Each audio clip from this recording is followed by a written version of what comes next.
What's up, everybody? So, second video of the day, and this one's going to be a short one. As I was looking through the news this morning, I came across this article from Comres, who've been doing a poll, which is Britain elects voting intention September 2019.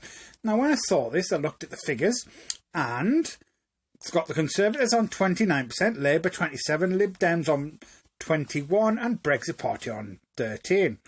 Now, as soon as I saw this, I thought, well, what's happened in the last few days? The last poll I remember seeing had the Conservatives with a 10 or 11 point lead. So what's going on here?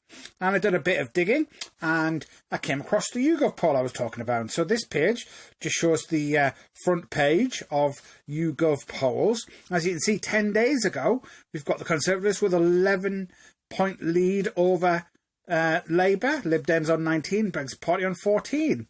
And then if you go a bit further back, you can see the averages over the past month or so. It's always worth having a look at these things to get a better understanding of what's going on. But what we're going to do is look at this, which is you can see on the top left there, the political trackers. And that gives us a completely different story. Now, this is the Westminster voting intention tracker.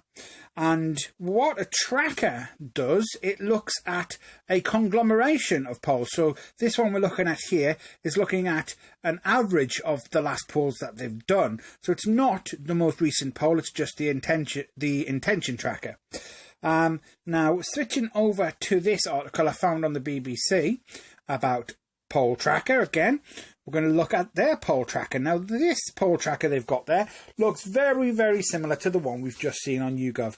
And there is a reason for this. Now, the BBC use a number of different polling organisations. They take the averages from those. You can maybe be able to see the dots as to the individual polls in there. But they take the average of the polls and then give us a number based on that. And so, well, if we look back at this original Comres, that can give a very misleading opinion of what's going on. You've got to be very careful of individual opinions. Let's have a look at this BBC article again.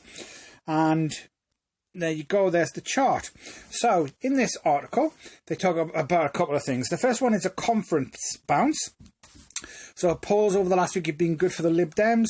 They've been taking into account the strong year they've had, and it's a few points higher now than it was at the start of the month.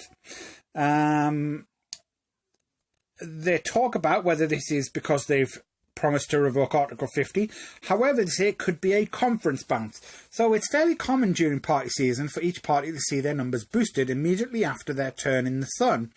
Often, though, this fades away within a couple of weeks and things go back to roughly where they were before.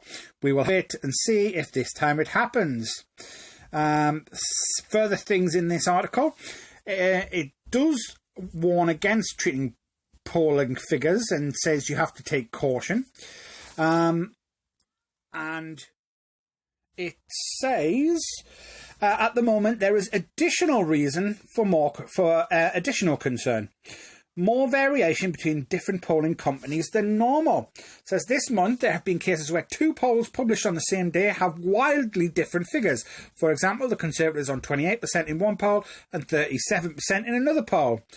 Now, clearly in an election, those two different vote shares would mean dramatically different outcomes in terms of the makeup of the House of Commons. So any attempt to read off from current polls is to be expected election result would be foolhardy. Nobody knows why the variation is so large. Some of it is probably down to differences between how each company analyses their raw polling data, but it's hard to see how that can be the whole story given the size of the gaps. Okay, so it also goes on to talk about the polls that are used to get this average and the margin of error, which is a massive 4 percentage points. So if you're seeing, say, the Tories polling at 30%, they could actually be on 26% or 34%. And that seems a bit mad for me, but that's the way polling works. So hopefully this gives you a better idea, and when you see a poll come out, you'll be a bit more aware of what the real situation is. Anyway, like, share, subscribe and comment below.